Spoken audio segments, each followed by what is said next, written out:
Bismillahirrahmanirrahim. Assalamualaikum warahmatullahi wabarakatuh. Perkenalkan, nama saya Sri Puan Hanum, NPM 10060318152 dari Program Studi Farmasi, Fakultas Matematika dan Ilmu Pengetahuan Alam, Universitas Islam Bandung.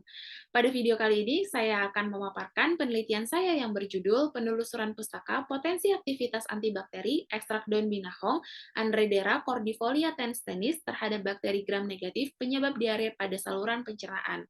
Penelitian ini di bawah bimbingan Ibu Dr. Randa Livia Syafnir, MSI, dan juga Ibu Apoteker Yani Lukmayani, MSI. Menurut WHO pada tahun 2016, diare masuk ke dalam 10 besar penyakit yang mengakibatkan kematian terbanyak di dunia. Kemudian, pada tahun 2017, kasus diare di Indonesia tercatat sebanyak 4 juta ribu lebih penderitanya. Penyakit diare ini biasanya disebabkan oleh infeksi bakteri, dan umumnya apabila kita terkena infeksi bakteri, kita akan diberikan suatu antibakteri atau biasa kita kenal dengan antibiotik. Adapun pengertian dari antibakteri yaitu merupakan suatu zat yang dapat menghambat atau membunuh bakteri penyebab infeksi tersebut. Akan tetapi, terdapat penelitian sekitar 40-62% antibiotik yang digunakan tidak tepat pemakaiannya, sehingga terjadilah resistensi, yaitu bakteri kebal terhadap antibiotik. Hal ini merupakan suatu kasus yang penting pada saat ini karena kasus resistensi dapat mengakibatkan efek samping yang lebih berbahaya lagi dan bahkan dapat menyebabkan kematian. Hal inilah yang menyebabkan peneliti-peneliti mencari alternatif lain yang lebih aman untuk dijadikan antibakteri, salah satunya dengan penggunaan bahan alam berupa tanaman. Pada penelitian kali ini, saya mengangkat tanaman binahong untuk dijadikan alternatif sebagai antibakteri yang lebih aman.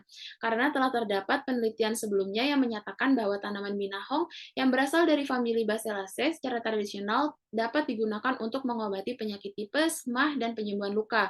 Kemudian ada juga penelitian yang menyatakan bahwa daun binahong memiliki beberapa kandungan senyawa metabolit sekunder seperti flavonoid, asam olenolat, protein, asam askorbat, dan juga saponin. Dan terakhir ada penelitian yang menyatakan bahwa daun binahong memiliki aktivitas antibakteri. Sehingga dari latar belakang yang telah saya paparkan, saya mendapatkan rumusan masalah, yaitu senyawa metabolit sekunder apa yang berperan sebagai antibakteri yang terdapat di dalam ekstrak daun binahong, dan bagaimana potensi aktivitas antibakteri ekstrak daun binahong terhadap bakteri gram negatif penyebab diare pada saluran pencernaan. Untuk tujuannya sendiri, yaitu untuk mengetahui senyawa metabolit sekunder yang berperan sebagai antibakteri yang terkandung di dalam ekstrak daun binahong, dan potensi aktivitas antibakteri dari ekstrak daun binahong terhadap bakteri gram negatif penyebab diare pada saluran pencernaan. Untuk manfaatnya sendiri, saya berharap penelitian ini dapat bermanfaat untuk masyarakat sebagai bukti ilmiah dan peneliti berikutnya. Pada penelitian kali ini, saya menggunakan metode Systematic Literature Review atau disingkat SLR, dengan cara mencari data-data dari jurnal-jurnal yang telah terpublikasi di media online, yaitu di Google Scholar dan Science Direct, dengan bantuan kata kunci yang telah saya paparkan di presentasi kali ini. Setelah saya mendapatkan jurnal-jurnal yang saya butuhkan, saya screening berdasarkan kriteria inklusi dan eksklusi yang telah saya tetapkan. Setelah dilakukan screening tersebut, saya mendapatkan 8 jurnal yang saya gunakan di penelitian ini. Untuk tabel yang pertama ini menjelaskan metabolit sekunder yang terdapat di dalam ekstrak etanol daun binahong, yaitu ada alkaloid, fenol, flavonoid, saponin yang berupa steroid triterpenoid, dan juga tanin.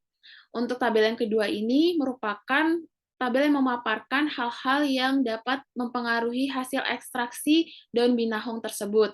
Di mana di sini ada perbedaan penggunaan metode ekstraksi, di mana di sini dapat digunakan cara panas dan juga cara dingin. Untuk cara panasnya digunakannya infusa yang merupakan ekstraksi dengan pelarut air pada suhu 96 sampai 98 derajat Celcius selama waktu tertentu, biasanya 15 sampai 20 menit. Ekstraksi ini mirip dengan proses pembuatan obat tradisional yang telah dilakukan pada zaman dahulu. Kemudian untuk cara dinginnya yaitu menggunakan ekstraksi maserasi. Metode ini sangat cocok untuk tanaman-tanaman yang memiliki senyawa yang tidak tahan terhadap panas. Kemudian ada perbedaan penggunaan pelarut, di mana pelarut yang digunakan ini nantinya akan mempengaruhi senyawa yang terekstraksi, yaitu prinsip like dissolve like, di mana Senyawa yang polar akan terlarut di pelarut yang polar, begitu juga dengan senyawa yang nonpolar akan terlarut di senyawa yang nonpolar juga. Kemudian untuk yang terakhir adalah konsentrasi dari ekstrak yang digunakan, di mana konsentrasi ekstrak ini akan mempengaruhi hasil potensi ekstrak daun binahong sebagai antibakteri. Karena semakin besar konsentrasi yang digunakan, maka zona hambat yang terbentuk juga akan lebih besar. Sehingga didapatlah kesimpulan dari penelitian ini, yaitu ekstrak daun binahong Andreda cordifolia tenstainnis memiliki kandungan metabolit sekunder meliputi alkaloid, fenol, flavonoid, saponin, steroid triterpenoid, dan tanin, di mana senyawa yang memiliki potensi besar sebagai antibakteri pada ekstrak daun binahong berdasarkan penelusuran pustaka ini adalah flavonoid, dengan mekanisme merusak permeabilitas dinding sel bakteri dan mampu menghambat motilitas bakteri gram negatif penyebab diare pada saluran pencernaan. Sekian pemaparan penelitian saya.